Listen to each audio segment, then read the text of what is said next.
Hello दोस्तों, स्वागत है आपका अपने चैनल एग्जाम्स ऑन पे। तो फिर से मैं हाजिर हूँ आरबीआई के लिए जनरल अवेयरनेस का पार्ट 2 लेकर। हम लोग अक्टूबर 2020 से लेके फरवरी 2021 तक के सारे करंट इवेंट्स इन सारे पार्ट्स में कवर करेंगे। जिन लोगों ने नाबार्ड कोर्स में एनरोल कर रखा है उनके लिए ये PDF बिल्कुल फ्री है। बाकी सब लोग 99 रुपीज़ पे कर सकते हैं और डिस्क्रिप्शन में इसके लिए लिंक दिया हुआ है। आज का पहला क्वेश्चन है, शांत स्वरूप भटनागर प्राइज़ ये प्रत्येक वर्ष किस फील्ड में दिया जाता है? तो शांत स्वरूप भटनागर प्राइज़ ये दिया जाता है साइंस की फील्ड में। कौन सी फील्ड में? साइंस। ये देख लीजिए, डॉक्टर हर्षवर्धन ने जो CSIR का फाउंडेशन डे होता है यानी 26 सितंबर, उसी दिन शांत स्वरूप भटनागर प्राइज़ की घोषणा की है। टोटल 7 कैटेगरीज में ये प्राइज़ दिया जाता है। मैक्सिमम 2 लोगों को एक कैटेगरी में ये प्राइज़ दिया जा सकता है। तो इस बार 14 साइंटिस्ट को शांति स्वरूप भटनागर प्राइज़ दिया गया है जिनकी एज 45 से नीचे है।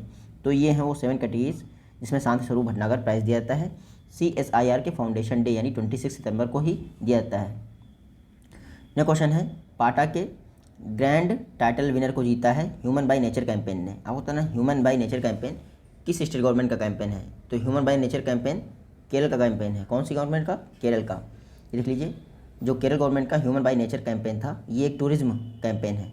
इसको पाटा के ग्रैंड टाइटल विनर अवार्ड से सम्मानित किया गया है मार्केटिंग के लिए। जो केरल है उसमें निपा वायरस आया था, आपको पता ही होगा, फिर फ्लड आया था, तो यहाँ का टूरिज्म काफ़ी ज़्यादा हिट हो गया था। तो टूरिज्म को रिवाइव करने के लिए केरल गवर्नमेंट ने human by nature campaign launch किया था।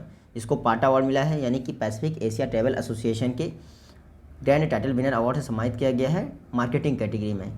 तो केरल की इकॉनमी आपको पता ही है टूरिज्म पे ही डिपेंड करती है। 17.2% का ग्रोथ रेट देखा गया है टूरिज्म में 2019 के दौरान। नेक्स्ट क्वेश्चन है, किस कंट्री द्वारा जिरकॉन हाइपरसोनिक क्रूज मिसाइल का सक्सेसफुली टेस्ट किया गया है? तो रिसेंटली रशिया ने जिरकॉन हाइपरसोनिक मिसाइल का सक्सेसफुली टेस्ट किया है। हाइपरसोनिक वो मिसाइल होती हैं जिनकी स्पीड 5 मैक से अधिक होती है। 1 मैक इक्वल टू 332 मीटर पर सेकेंड यानी कि स्पीड ऑफ साउंड। तो इसकी स्पीड कितनी है? 8 मैक है इसकी स्पीड। 280 माइल जा सकती है 4.5 मिनट में। तो जिरकॉन मिसाइल का किसने टेस्ट किया है? रशिया ने सक्सेसफुली टेस्ट किया है। जिरकॉन मिसाइल स्क्रैमजेट टेक्नोलॉजी पे आधारित है। यह क्वेश्चन देखते हैं, 2020 का लिटरेचर का नोबेल प्राइज़ लुइस ग्लैक को दिया गया है उनकी अनमिस्टेकेबल पोएटिक वॉइस के लिए। आपको बताना है लुइस ग्लैक किस कंट्री से बिलोंग करती हैं? तो US अमेरिका से बिलोंग करती हैं। आपको याद रखना है कि अनमिस्टेकेबल पोएटिक वॉइस उन्हीं की रचना है। लुइस ग्लैक लिटरेचर का नोबेल प्राइज़ मिला है 2020 के लिए। 1968 में इनकी पहली नॉवेल आई थी जिसका नाम था फर्स्ट बॉर्न। तो ये जरूर याद रखिएगा, फर्स्ट बॉर्न लुइस ग्लैक की ही एक स्टोरी थी। लिटरेचर का नोबेल प्राइज़ 1901 से शुरुआत हुई थी इसकी। लुइस ग्लैक को रिसेंटली 2020 का नोबेल पीस प्राइज़ मिला है। इंडिया में फर्स्ट नोबेल प्राइज़ आया था वो रविन्द्रनाथ टैगोर जी को मिला था, वो भी लिटरेचर का ही था। 1913 में मिला था गीतांजलि के लिए। नेक्स्ट क्वेश्चन है, कैबिनेट मिनिस्टर द्वारा जो हमारे कंज्यूमर अफेयर्स मिनिस्टर थे रामविलास पासवान जी, इनका निधन हो गया था नई दिल्ली में। आपको बताना है इनका संसदीय क्षेत्र यानी कॉन्स्टिट्यूंसी क्या थी? तो इनकी संसदीय क्षेत्र थी हाजीपुर, बिहार। ये देख लीजिए, रामविलास पासवान जी का नई दिल्ली में निधन हो गया। ये minister of consumer affairs, food and public distribution थे। लोकसभा सांसद बने थे 8 बार। हाजीपुर कॉन्स्टिट्यूंसी बिहार से रहते थे। इनका निधन हो गया। नेक्स्ट क्वेश्चन है, विस्तारा ने किस बैंक के साथ मिलकर एक को ब्रांडेड फॉरेक्स कार्ड लॉन्च किया है, एक तरह से कह सकते हैं, जो कि 16 करेंसीज को लोड किया जा सकता है उसमें। तो विस्तारा ने एक्सिस बैंक के साथ मिलकर एक फॉरेक्स कार्ड लॉन्च किया है जिसमें 16 करेंसीज को लोड किया जा सकता है। ये देख लीजिए, विस्तारा और एक्सिस बैंक ने को ब्रांडेड फॉरेक्स कार्ड लॉन्च किया है जो कि 16 करेंसीज में अपनी फैसिलिटीज़ प्रोवाइड करेगा। हर $5 पे ट्रांजेक्शन पे आपको 3 रिवार्ड पॉइंट भी मिलेंगे। तो विस्तारा और एक्सिस बैंक ने एक फॉरेक्स कार्ड लॉन्च किया है 16 करेंसीज में, जो कि आपको वैल्यूज़ प्रोवाइड करेगा। और ये देख लीजिए, आपको trip assist insurance cover provide करेगा 3 लाख का विस्तारा को ब्रांडेड क्रेडिट कार्ड या फिर डेबिट कार्ड। ये क्वेश्चन है, MSME प्रेरणा ये एक ऑनलाइन बिजनेस मॉनिटरिंग प्रोग्राम है MSMEs के लिए, किस पब्लिक सेक्टर बैंक ने लॉन्च किया है? तो MSME प्रेरणा ये लॉन्च किया है इंडियन बैंक ने। किसने? इंडियन बैंक ने। ये देख लीजिए, इंडियन बैंक ने MSME प्रेरणा को लॉन्च किया है जो कि MSMEs के लिए एक बिजनेस मेंटरिंग प्रोग्राम है, यानी कि MSMEs को सिखाएगा कि बिजनेस को कैसे रन किया है। तो MSME प्रेरणा याद रखिएगा, इंडियन बैंक ने लॉन्च किया है। नेक्स्ट क्वेश्चन है, नोबेल पीस प्राइज़ 2020 का किस इंटरनेशनल बॉडी को मिला है? तो 2020 का नोबेल पीस प्राइज़ मिला है वर्ल्ड फूड प्रोग्राम को। किसको? वर्ल्ड फूड प्रोग्राम, ये देख लीजिए, वर्ल्ड फूड प्रोग्राम को 2020 का नोबेल पीस प्राइज़, नोबेल का शांति पुरस्कार मिला है। नॉर्वेजियन कमेटी ने अनाउंसमेंट किया कि 2019 में कोविड क्राइसिस चल रहा था, तो वर्ल्ड फूड प्रोग्राम के द्वारा लगभग 100 मिलियन लोगों को 88 कंट्रीज़ में खाने की अवेलेबिलिटी प्रोवाइड की गई। तो वर्ल्ड फूड प्रोग्राम को 2020 का नोबेल पीस प्राइज़ मिला है। वर्ल्ड फूड प्रोग्राम की बात करें तो 1961 में स्थापना हुई थी, रोम में इसका हेडक्वार्टर है और डेविड वीजले इसके हेड हैं। यह क्वेश्चन है, रुद्रम मिसाइल, इसको सक्सेसफुली कहाँ से टेस्ट फायर किया गया है? तो रुद्रम एक new generation anti radiation missile है। इसको ओडिशा के व्हीलर आइलैंड या फिर अब्दुल कलाम आइलैंड से टेस्ट किया गया है। ये देख लीजिए, रुद्रम मिसाइल, इसको सक्सेसफुली टेस्ट किया गया है ओडिशा के व्हीलर आइलैंड से या फिर अब्दुल कलाम आइलैंड से। रुद्रम मिसाइल को इंडियन एयरफोर्स के लिए डेवलप किया गया है और इसको टेस्ट भी किया गया है सुखोई 30 MKI फाइटर एयरक्राफ्ट से। तो DRDO द्वारा डेवलप की गई है DRDO द्वारा डेवलप की गई है इंडियन एयरफोर्स के लिए Rudram missile recently Sukhoi MKI fighter jet से। कहाँ से टेस्ट किया गया इसको?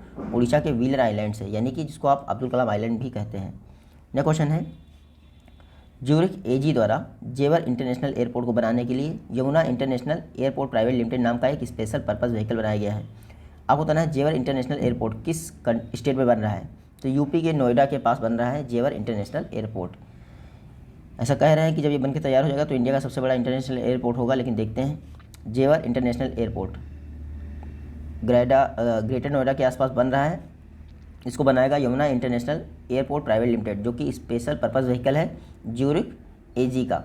कुछ समय पहले यूपी गवर्नमेंट ने और ज्यूरिख AG ने आपस में समझौता किया था जेवर इंटरनेशनल एयरपोर्ट को बनाने के लिए। और ये याद रखिएगा, यमुना एक्सप्रेसवे के पास ही है, लेकिन इसकी जो बनाने वाली स्पेशल पर्पज़ व्हीकल है उसका नाम क्या है? Yamuna international airport private limited. Next question है, हाई वैल्यू वेजिटेबल्स का कल्टीवेशन करने के लिए एक सेंटर ऑफ एक्सीलेंस स्थापित किया जाएगा इजराइल के साथ मिलकर। आपको बताना है कौन सी स्टेट गवर्नमेंट ने ये डिसाइड किया है? तो मेघालय ने ये डिसाइड किया है कि हाई वैल्यू वेजिटेशन के लिए सेंटर ऑफ एक्सीलेंस इजराइल के साथ मिलकर स्थापित करेगी। तो मेघालय और इजराइल गवर्नमेंट ने, इजराइल की सरकार ने आपस में एक एग्रीमेंट किया है, जिसके तहत मेघालय में हाई वैल्यू वेजिटेबल्स को उगाने के लिए एक सेंटर ऑफ एक्सीलेंस स्थापित किया जाएगा। यानी वेजिटेबल बिजनेस को प्रमोट किया जाएगा। वेजिटेबल कल्टीवेशन के लिए इजराइल और मेघालय के बीच में एग्रीमेंट हुआ है ताकि एक सेंटर ऑफ एक्सीलेंस स्थापित किया जाए और अच्छी क्वालिटी की वेजिटेबल्स उगाई जा सकें। नेक्स्ट क्वेश्चन है, RBI वन टैप जो लॉन्ग टर्म रेपो ऑपरेशन है TLTRO targeted long term repo operation, उसका कितना फंड प्रोवाइड करेगा? तो 1 trillion 1 lakh crore Indian rupees इतना प्रोवाइड करने की घोषणा की है RBI ने targeted long term repo operation के तहत। Targeted long term repo operation क्या होता है? देखिए, रेपो रेट जो होता है वो 14 दिन के लिए होता है, यानी आपको जो ब्याज मतलब 14 दिन के लिए ही आप लोन ले सकते हैं। लेकिन targeted long term repo operation में ऐसा होता है, एक टेन्योर फिक्स कर दिया जाता है, हालांकि इंटरेस्ट रेट आपकी रेपो रेट से कनेक्टेड रहेगा। तो 3 वर्ष के लिए ये targeted long term repo operation launch किया गया है। 1 ट्रिलियन इंडियन रुपीज़ यानी 1 लाख करोड़ का ये TLTRO होगा। तो याद रखिएगा। ऑपरेशन ट्विस्ट भी RBI ने लॉन्च किया था, इसमें भी ऐसे ही सेम है कुछ लगभग। नेक्स्ट क्वेश्चन है, कौन इंडिया का पहला स्टेट या फिर UT बना है जिसने ट्री ट्रांसप्लांटेशन पॉलिसी लॉन्च की है? ट्री ट्रांसप्लांटेशन पॉलिसी यानी कि यहाँ से एक पेड़ को उखाड़ कर दूसरी जगह पर लगाना ही है। ऐसा करने वाला इंडिया का पहला स्टेट या UT बन गया है दिल्ली। देखिए, रिसेंटली दिल्ली गवर्नमेंट ने अनाउंस किया है ट्री ट्रांसप्लांटेशन पॉलिसी। इसके तहत क्या होगा? कम से कम 80% पेड़ जो आप उखाड़ रहे हैं उनको कहीं ना कहीं लगाना ही पड़ेगा। हर कंस्ट्रक्शन प्रोजेक्ट के लिए मैंडेटरी कर दिया गया है। तो इंडिया की पहली स्टेट या फिर यूनियन टेरिटरी बन गई है दिल्ली गवर्नमेंट, जिसने ट्री ट्रांसप्लांटेशन पॉलिसी लॉन्च की है। नेक्स्ट क्वेश्चन है, हर घर जल जो आपका जल जीवन मिशन है, तो हर घर जल प्रोवाइड करने वाला इंडिया का पहला स्टेट कौन बन गया है? 100% functional house hold tap connection को प्रोवाइड करने वाला इंडिया का पहला स्टेट बन गया है गोवा। जल जीवन मिशन ये रूरल की बात की जा रही है, याद रखिएगा। अर्बन रिसेंटली लॉन्च किया है ना बजट में। जो जल जीवन मिशन रूरल एरियाज़ में हर घर जल में मतलब कि हर घर में जल पहुँचाने वाला इंडिया का पहला स्टेट बन गया है गोवा। ये देख लीजिए।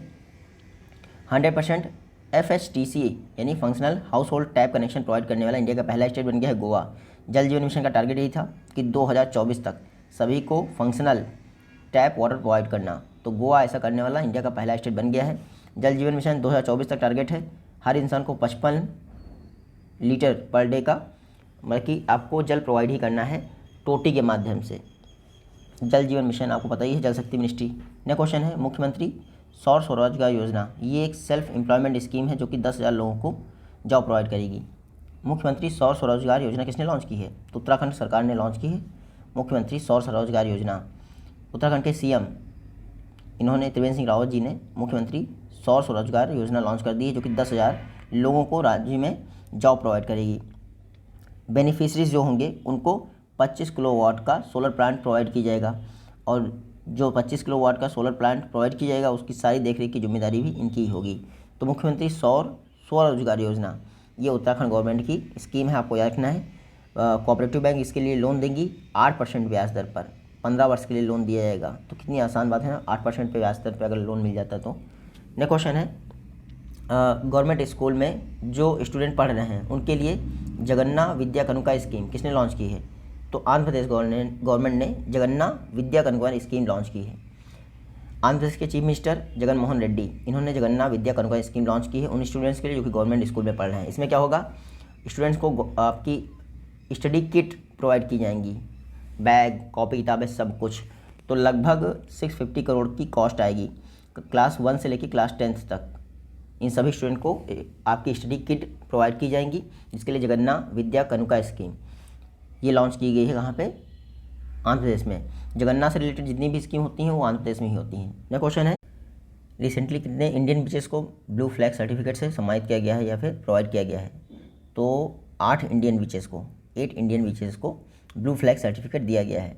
ये देख लीजिए, इन्वायरमेंट मिनिस्ट्री ने घोषणा की है कि 8 इंडियन बीचेस को ब्लू फ्लैग सर्टिफिकेट दिया गया है जो कि 5 स्टेट या फिर 2 यूनियन टेरिटरी में आते हैं। ये 8 बीचेस आप देख लीजिए, सिर्फ कर्नाटका के 2 बीच हैं, बाकी सारे के एक बीच है। इंपॉर्टेंट ये है कि आपको ये याद रखना है कि कौन सा बीच किस स्टेट में है।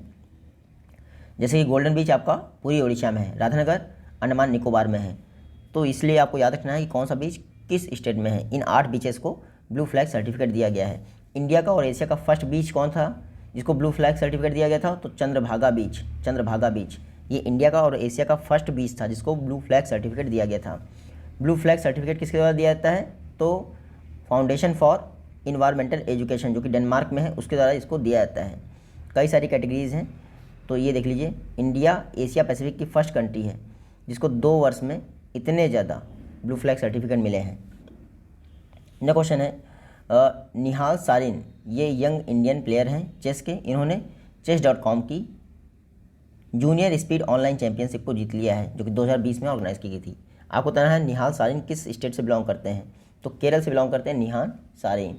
ये देख लीजिए, निहाल सारिन थ्रिसूर केरला से बिलोंग करते हैं। इन्होंने chess.com की जो ऑनलाइन तरीके से जूनियर स्पीड ऑनलाइन चैंपियनशिप हुई थी चेन्नई में उसको जीत लिया है रशिया के प्लेयर एलेक्सी सरन को हरा के। तो नाम याद रखिएगा, Nihal Sarin chess junior speed online championship को जीता है, थ्रिसूर केरला से बिलोंग करते हैं। नेक्स्ट क्वेश्चन देखते हैं, इनमें से कौन सा कोस्ट जो है, किस स्टेट का कोस्ट सागर कवच एक्सरसाइज में इंक्लूड नहीं किया गया था?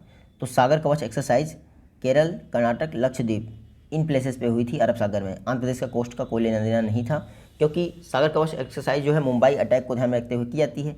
तो मुंबई अटैक मुंबई के आसपास हुआ था, तो इसीलिए उधर के ही कोस्ट इंक्लूड किए गए, केरला, कर्नाटका, लक्षद्वीप।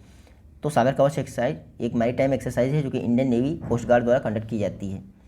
याद रखिएगा, कर्नाटक, केरला और लक्षद्वीप के कोस्ट पे कंडक्ट की गई। नेक्स्ट क्वेश्चन है 2020 का नोबेल प्राइज़ मिला है इकोनॉमिक्स का पॉल मिलग्रोम और रॉबर्ट विल्सन को। तो ये 2 लोग हैं जिनको इकोनॉमिक्स का नोबेल प्राइज़ मिला है 2020 का। इन्होंने ऑक्शन थ्योरी में इम्प्रूवमेंट सजेस्ट किया है। आपको पता है ये दोनों किस कंट्री से बिलोंग करते हैं? तो पॉल मिलग्रोम और रॉबर्ट विल्सन ये यूएस से बिलोंग करते हैं। ये देख लीजिए, पॉल मिलग्रोम और रॉबर्ट विल्सन अमेरिका से बिलोंग करते हैं। इनको 2020 का इकोनॉमिक्स का नोबेल प्राइज़ मिला है। इन्होंने ऑक्शन थ्योरी में इम्प्रूवमेंट दिखाया था, इसलिए मिला है नोबेल प्राइज़। ये 6वां नोबेल प्राइज़ है, यानी कि 5 तो पहले से मिलते थे। इकोनॉमिक्स के जो नोबेल प्राइज़ था उसको अनाउंस किया गया था 1968 में, और 1969 में पहली बार दिया गया था ये। इसमें 10 मिलियन क्रोना आपको दिया जाता है, ओस्लो नॉर्वे में दिया जाता है। 2019 में नोबेल जो था वो काफ़ी ज़्यादा चर्चा में था इकोनॉमी का, क्योंकि इंडिया के एक अभिजीत बैनर्जी उनको भी मिला था। ताकि ग्लोबल, अच्छा ये मिला था जो 2019 का, वो मिला था ग्लोबल पॉवर्टी एलिवेटिंग के अप्रोच के लिए, और इस बार का जो मिला है वो ऑक्शन थ्योरी के मिला है, इतना याद रखिएगा। नेक्स्ट क्वेश्चन है ऑक्सफैम के कमिटमेंट टू रिड्यूसिंग इनइक्वलिटी यानी CRI इंडेक्स में इंडिया की रैंक क्या है?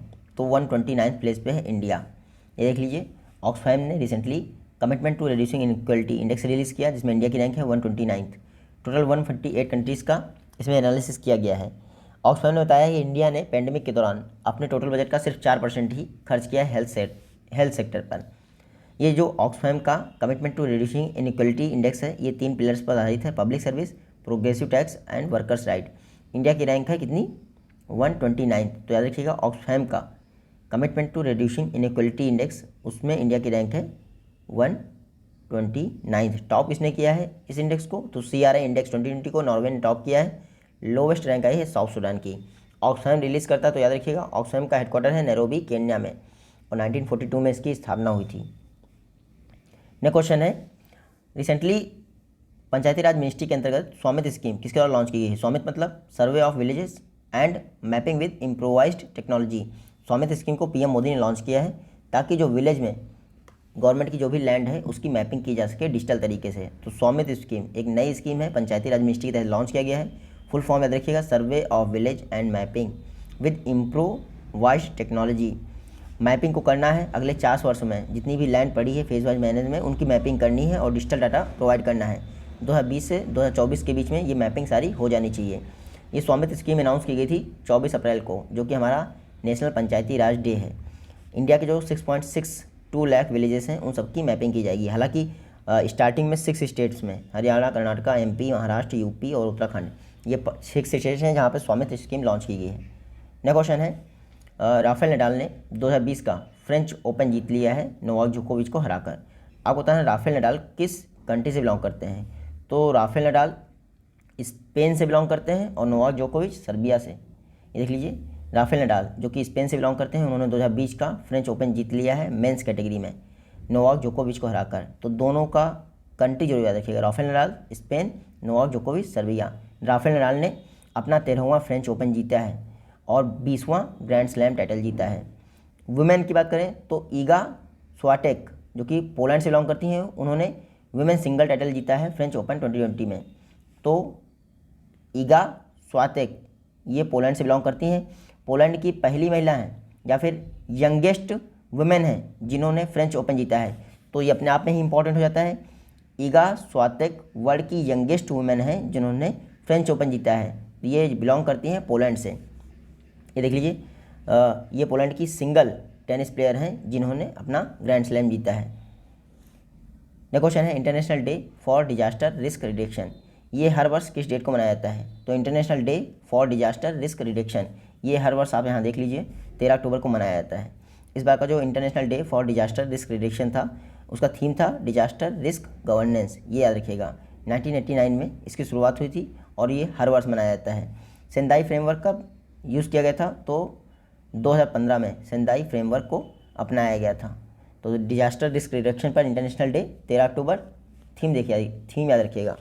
नेक्स्ट क्वेश्चन है नेशनल सुपर कंप्यूटिंग मिशन के लिए कितने सेंट्रली फंडेड इंस्टीट्यूशन को इंडक्ट किया गया है? तो नेशनल सुपर कंप्यूटिंग मिशन के तहत 10 सेंट्रली फंडेड इंस्टीट्यूशन को इंडक्ट किया गया था। ये देख लीजिए, national super computer mission recently NIT Trichy जो है और IISc बेंगलुरु है, इन सभी को शामिल किया गया था।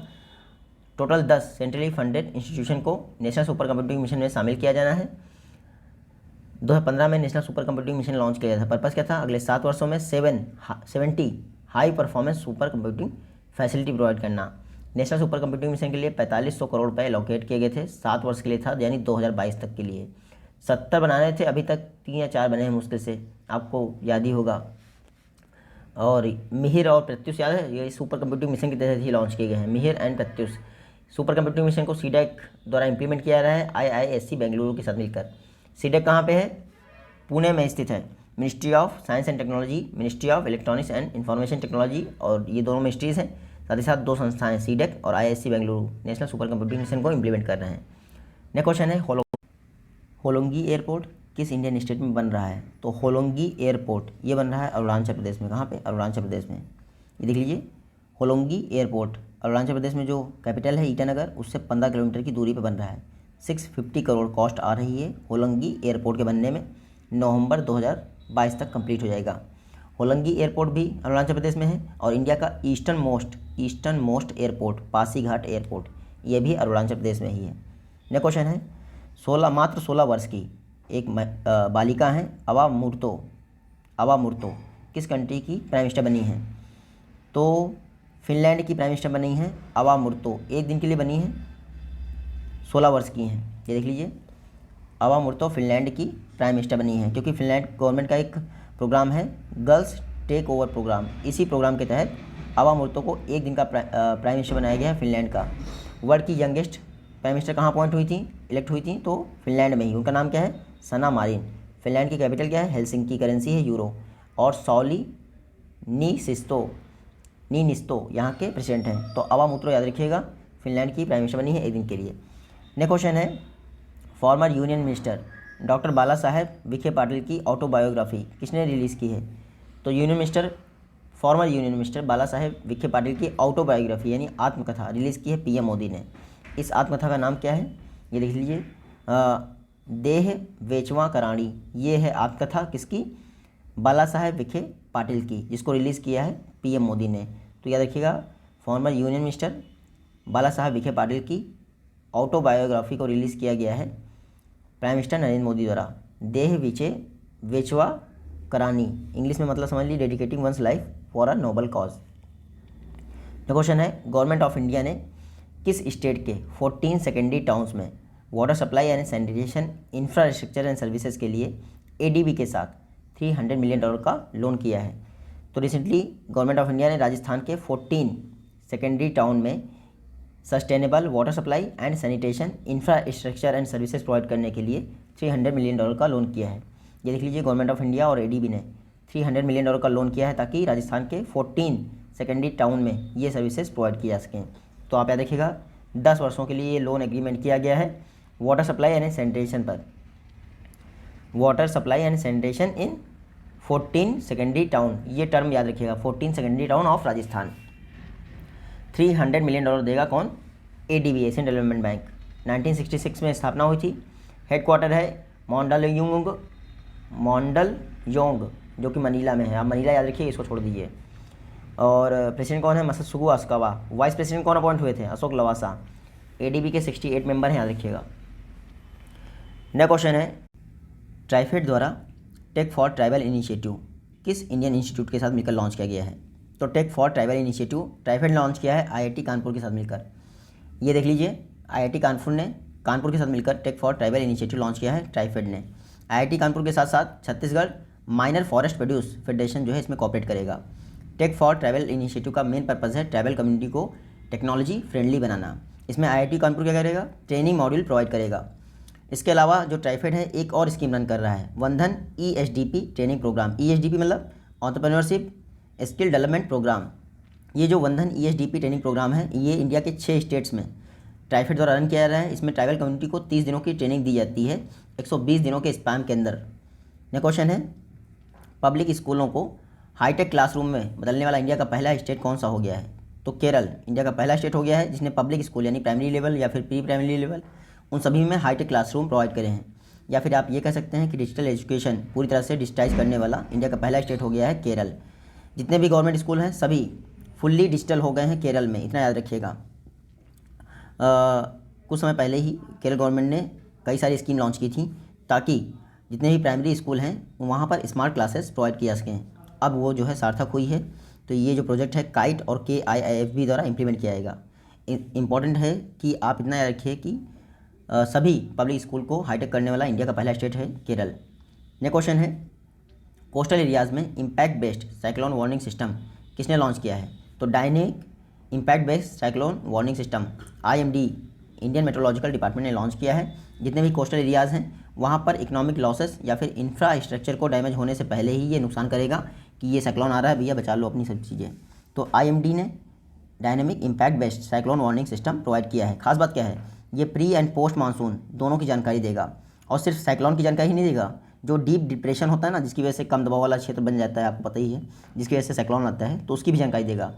तो इसको इसी अक्टूबर दिसंबर के मानसून सीज़न के दौरान इसको इम्प्लीमेंट किया है, 2020 की बात कर रहा हूँ। तो dynamic impact based cyclone warning system IMD ने लॉन्च किया है। IMD की बात करें तो 1875 में स्थापना हुई थी। मृत्युंजय मोहपात्रा इसके डायरेक्टर जनरल हैं। और इंडियन मेट्रोलॉजिकल डिपार्टमेंट कौन सी मिनिस्ट्री में आता है? मिनिस्ट्री ऑफ पृथ्वी विज्ञान मंत्रालय, जो अर्थ साइंसेज है ना, उसके अंतर्गत। ये क्वेश्चन है, वर्ल्ड स्टैंडर्ड डे, विश्व मानक दिवस, ये कब मनाया जाता है? तो हर वर्ष 14 अक्टूबर को विश्व मानक दिवस मनाया जाता है। जैसे आपका मीटर हुआ, किलोग्राम हुआ, ये सारे स्टैंडर्ड्स हैं, इनको याद रखने के लिए हर वर्ष 14 अक्टूबर को वर्ल्ड स्टैंडर्ड डे मनाया जाता है। ये सारी संस्थाएं हैं जो मिलकर इसको ऑब्जर्व करती हैं। कई सारे एक्सपर्ट ने मिलकर ये डेवलप किए हैं, जितने भी स्टैंडर्ड्स हैं उनकी ही याद में ये वर्ल्ड स्टैंडर्ड डे मनाया जाता है 14 अक्टूबर को। नेक्स्ट क्वेश्चन है, एक्सिस बैंक ने एस क्रेडिट कार्ड लॉन्च किया है। आपको बताना है किस टेक जायंट के साथ मिलकर ये एक्सिस क्रेडिट कार्ड लॉन्च किया है? तो एक्सिस बैंक ने गूगल पे के साथ मिलकर ये एस क्रेडिट कार्ड लॉन्च किया है। गूगल पे और वीज़ा के साथ पार्टनरशिप की है एक्सिस बैंक ने, जिसके लिए एस क्रेडिट कार्ड लॉन्च किया है। इससे आप अगर ट्रांजेक्शन करेंगे तो 5% तक का कैशबैक आएगा रिवॉर्ड्स पॉइंट के रूप में। तो याद रखिएगा, गूगल पे के ऐप पर जाइए, आपको क्रेडिट कार्ड ऑप्शन मिलेगा और वहाँ से आप एक्सिस कार्ड का एस क्रेडिट कार्ड एक्सेस कर सकते हैं अगर आप एक्सिस बैंक के कस्टमर हैं क्रेडिट कार्ड के। तो नेक्स्ट क्वेश्चन है, किस गवर्नमेंट बॉडी ने अपने निर्बाध इनिशिएटिव के तहत WhatsApp based helpline cum grievance redressal mechanism launch किया है? तो EPFO, employ provident fund organisation, इसने WhatsApp based helpline cum grievance redressal mechanism launch किया है अपने निर्बाध इनिशिएटिव के तहत।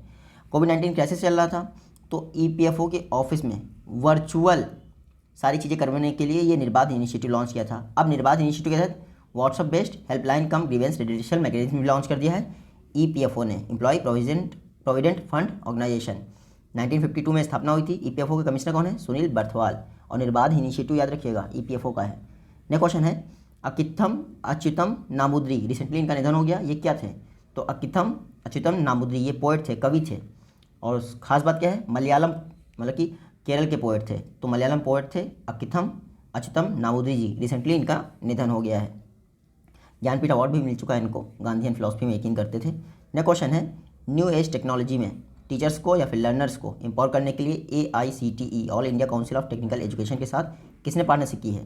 तो माइक्रोसॉफ्ट ने AICTE के साथ पार्टनरशिप की है लर्नर्स एंड एजुकेटर्स को न्यू एज टेक्नोलॉजीज़ में एम्पावर करने के लिए। ये देख लीजिए, माइक्रोसॉफ्ट ने AICTE के साथ पार्टनरशिप की है ताकि जितने भी एजुकेटर्स हैं या फिर लर्नर्स हैं उनको नई एज की टेक्नोलॉजीज़ में एम्पावर किया जा सके। तो याद रखिएगा, AICTE का एक लर्निंग पोर्टल है एलिस, उस पोर्टल को माइक्रोसॉफ्ट अपनी सर्विसेज प्रोवाइड करेगा ताकि जो एजुकेटर्स हैं या फिर टीचर्स हैं उनको नई एज की यानी न्यू एज की टेक्नोलॉजीज़ को प्रोवाइड किया सके। तो याद रखिएगा, माइक्रोसॉफ्ट और AICTE, all India council for technical education, आपस में पार्टनरशिप की है इन्होंने। नेक्स्ट क्वेश्चन है, इंडिया को ISA इंटरनेशनल सोलर अलायंस का प्रेसिडेंट वापस री इलेक्ट किया गया है कितने वर्षों के लिए? तो 2 वर्षों के लिए इंडिया को ISA का प्रेसिडेंट सेलेक्ट किया गया है फ्रांस के साथ मिलकर, यानी को प्रेसिडेंट रहेगा इंडिया फ्रांस के साथ मिलकर, 2 वर्षों के लिए चुना गया है।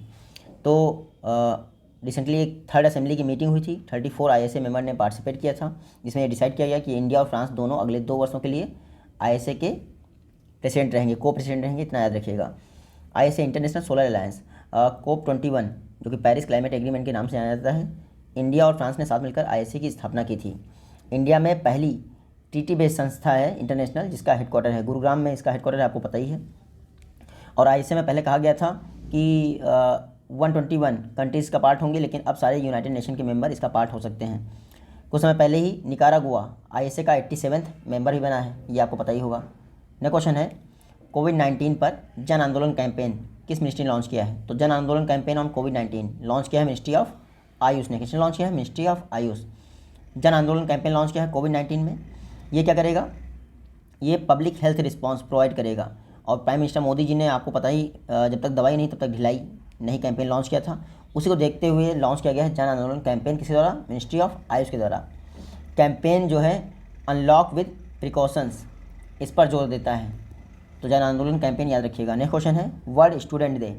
आपको याद ही है कि डॉक्टर अब्दुल कलाम जी की याद में मनाया जाता है वर्ल्ड स्टूडेंट डे। हर वर्ष 15 अक्टूबर को मनाया जाता है world student day. Doctor APJ Abdul Kalam ji की याद में मनाया जाता है। APJ अब्दुल कलाम जी भारत के 11वें प्रेसिडेंट थे, 2002 से लेकर 2007 तक बने रहे थे। इनको पीपल्स प्रेसिडेंट के नाम से भी जाना जाता है। हर वर्ष यूनाइटेड नेशन द्वारा 15 अक्टूबर को वर्ल्ड स्टूडेंट डे के रूप में मनाया जाता है। 2010 से इसकी शुरुआत हुई थी। तो अब्दुल कलाम जी की याद में मनाया जाता है वर्ल्ड स्टूडेंट डे। 2020 का थीम क्या था? Learning for people, planet, prosperity and peace. ये थीम है, देखिएगा, learning for p, learning for people, planet, prosperity and peace. Next question है, इनमें से किस फॉलोइंग बॉडी ने scale India mobile app launch किया है? तो रिसेंटली LSSC ने scale India mobile app launch किया है। लेदर सेक्टर स्किल काउंसिल, जो कि MSDE मिनिस्ट्री के तहत आती है, ministry of skill development and entrepreneurship के साथ तहत आती है LSSC, उसने scale India Android app launch किया है। स्केल इंडिया मोबाइल ऐप या फिर एंड्रॉयड ऐप का मेन पर्पज़ है जो लेदर सेक्टर के एम्प्लॉयज़ हैं या फिर जिनकी डिजिटल कैपेबिलिटीज़ अच्छी हैं उनको सर्टिफिकेट प्रोवाइड किया जाए, साथ ही साथ उनकी जो डिजिटल कैपेसिटी है उसको इन्हांस किया जाए। तो लेदर सेक्टर स्किल काउंसिल ने skill certification assessment for leather employees यानी skill India mobile app launch किया। यहाँ पे देखिएगा, LSSC की बात करें 2012 में स्थापना की थी, ministry of skill development and entrepreneurship के तहत कार्य करता है और NSDC ने इसको अप्रूव कर रखा है। आपको याद ही होगा असीम पोर्टल लॉन्च किया था नितिन गडकरी ने, आत्मनिर्भर स्किल्ड एम्प्लॉयर मैपिंग पोर्टल। ये जो आपका स्किल इंडिया सर्टिफिकेशन स्कीम है या फिर स्किल इंडिया मोबाइल ऐप है, ये असीम पोर्टल के हिसाब से बनाया गया है। नेक्स्ट क्वेश्चन है, इंडिया की first Oscar winner costume designer Bhanu Athaiya का निधन हो गया। ये कहाँ से बिलोंग करती थी? भानु अथैया मुंबई से बिलोंग करती थी। रिसेंटली इनका निधन हो गया। भानु अथैया कॉस्ट्यूम डिजाइनर थी और इंडिया की फर्स्ट ऑस्कर विनर थी। याद रखिएगा, भानु अथैया इंडिया की first Oscar winner costume designer थी। ये 1983 में जो फिल्म आई थी गांधी, उसके लिए इनको ऑस्कर दिया गया था। तो भानु अथैया रिसेंटली इनका निधन हो गया। नेक्स्ट क्वेश्चन है, कैबिनेट डे जो वर्ल्ड बैंक एडेड प्रोजेक्ट है stars strengthening teaching learning and result for state जो प्रोजेक्ट है, इसके लिए कैबिनेट ने कितना अप्रूवल दिया है? तो कैबिनेट ने अप्रूवल दिया है 5718 crore. Stars project world bank aided project है। स्टार्स का फुल फॉर्म याद रखिएगा, strengthening teaching learning and result of state, यानी कि रिजल्ट फॉर स्टेट। इसका मतलब ये है स्टेट्स के टीचिंग लर्निंग प्रोसेस को इन्हांस करना। टोटल 5718 करोड़ की कॉस्ट है, जिसमें वर्ल्ड बैंक देगा कितना? 3700 करोड़ यानी $500 मिलियन। इतना याद रखिएगा। जो स्टार्स है वो सेंट्रली स्पॉन्सर्ड स्कीम है, मिनिस्ट्री ऑफ एजुकेशन के तहत इसको इम्प्लीमेंट किया जाएगा। जो world bank aided stars project है उसको 6 स्टेट में लॉन्च किया जाएगा। ये 6 स्टेट्स हैं, लेकिन ADB ने फंडिंग प्रोवाइड की है स्टार्स प्रोजेक्ट के लिए, वो 5 स्टेट्स के लिए अलग से है। तो वर्ल्ड बैंक ने $500 मिलियन दिया है स्टार्स प्रोजेक्ट के लिए, जिसकी टोटल फंड कितना एलोकेट किया गया है जिसके लिए 5718 करोड़। याद रखिएगा, स्टार्स प्रोजेक्ट को NEP नेशनल एजुकेशन पॉलिसी 2020 को ध्यान में रखते हुए इम्प्लीमेंट किया जा रहा है। नेक्स्ट क्वेश्चन है, वेदांता ग्रुप जो हिंदुस्तान जिंक लिमिटेड है, उसने किस इंडियन स्टेट के साथ greenfield zinc spindle plan open करने के लिए एक पैक्ट साइन किया है? तो हिंदुस्तान जिंक लिमिटेड ये गुजरात में इंडिया का सबसे बड़ा जिंक स्मेल्टर प्लांट जो है ओपन करेगा। इंडिया का सबसे बड़ा जिंक स्मेल्टर प्लांट कहाँ बनाया जाएगा? गुजरात में बनाया जाएगा। कौन बनाएगा? वेदांता ग्रुप का हिंदुस्तान जिंक लिमिटेड बनाएगा। टोटल 10,000 करोड़ की लागत आएगी। अभी तक इतना बड़ा जिंक स्मेल्टर प्लांट किसी भी स्टेट में नहीं बनाया गया। आप देखिएगा, तो गुजरात अपनी नई फैसिलिटी गुजरात में हिंदुस्तान जिंक की नई फैसिलिटी इस्टेब्लिश होने जा रही है, जो कि जीरो डिस्चार्ज टेक्नोलॉजी पे काम करेगा, यानी कि ये इन्वायरमेंट को भी लॉस नहीं करेंगे। ये जो जिंक स्मेल्टर प्लांट होगा इसकी कैपेसिटी क्या होगी? 300 किलो टन पर एनम। तो दोनों वैल्यू याद रखिएगा। 10,000 करोड़ का ये जिंक स्मेल्टर प्लांट गुजरात में बन रहा है हिंदुस्तान जिंक लिमिटेड द्वारा, जो कि वेदांता ग्रुप की फर्म है। नेक्स्ट क्वेश्चन है, international day for eradication of poverty ये किस डेट को मनाया जाता है? तो हर वर्ष 17 अक्टूबर को 17 अक्टूबर को international day for the eradication of poverty ये मनाया जाता है। ये देख लीजिए, 17 अक्टूबर को international day for the eradication of poverty मनाया जाता है। थीम क्या था? Acting together to achieve social and environmental justice for all. क्या था थीम इसका? Acting together to achieve social and environmental justice for all. ये याद रखिएगा। कुछ समय पहले वर्ल्ड बैंक ने एक रिसर्च की थी, इसके तहत बताया गया था कि जो वर्ल्ड की पॉपुलेशन है उसका 36% एक्सट्रीम पॉवर्टी में जी रहे हैं। 36% कितना होता है? 1.89 billion. Secure application for internet Sai ये एक मोबाइल ऐप है, किसने लॉन्च किया है? तो साई मोबाइल ऐप लॉन्च किया है इंडियन आर्मी ने। अपने सभी सोल्जर्स के लिए इंडियन आर्मी ने साई मोबाइल ऐप लॉन्च किया है, ताकि आप इसी से टेक्स्ट, वीडियो कॉल या फिर मैसेजिंग कर सकें। Sai mobile app Indian army launch किया है, याद रखिएगा। नेक्स्ट क्वेश्चन है, तीसरे इंडिया इंटरनेशनल फिल्म फेस्टिवल जो कि बोस्टन में हुए हैं, उनमें लाइफ टाइम अचीवमेंट अवार्ड किसको सम्मानित किया गया है? तो तीसरे India international film festival of Boston, इस दौरान ओम पुरी को लाइफ टाइम अचीवमेंट अवार्ड से सम्मानित किया गया है। ओम पुरी की जो वाइफ थी नंदिता पुरी, उन्होंने लाइफ टाइम अचीवमेंट अवार्ड को ग्रहण किया। तो तीसरा India international film festival of Boston, इस दौरान लाइफ टाइम अचीवमेंट अवार्ड से किसको सम्मानित किया गया? ओम पुरी को। इसी दौरान बेस्ट एक्टर मेल से किसको सम्मानित किया गया? विक्टर बनर्जी को। और बेस्ट एक्ट्रेस से किसको सम्मानित किया गया है?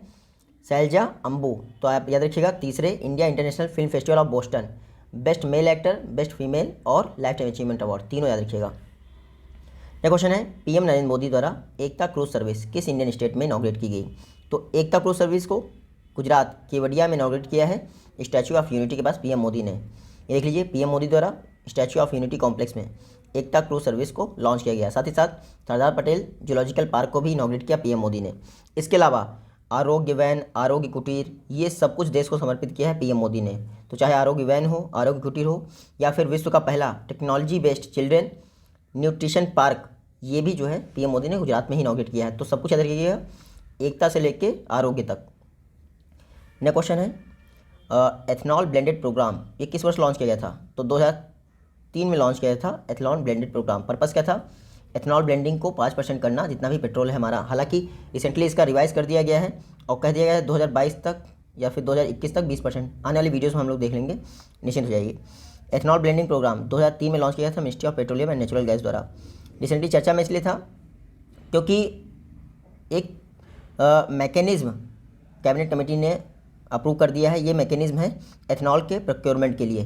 जितनी भी public sector oil marketing companies हैं वो अब एथनॉल को प्रोक्योर कर सकती हैं इस मैकेनिज्म के अंतर्गत। तो कैबिनेट ने एक मैकेनिज्म अप्रूव कर दिया है एथनॉल के प्रोक्योरमेंट के लिए by public sector oil marketing firm. जो एथनॉल का फिक्स प्राइस है वो 62.65 पर लीटर रखा गया है। ये एथनॉल जो बी ग्रेड है उनकी बात की जा रहे हैं, ये सी ग्रेड के लिए इतना है और जो उसके बाद है वो इतना है। तो इतना याद रखिएगा। एथनॉल ब्लेंडेड प्रोग्राम 2003 में लॉन्च किया गया था। जो आगे इसका रिवीजन हुआ है उसको मैं अभी अपकमिंग वीडियोस में सही करवा दूंगा। तो जल्दी मिलते हैं नेक्स्ट वीडियो में, तब तक के लिए take care, good bye and जय हिंद।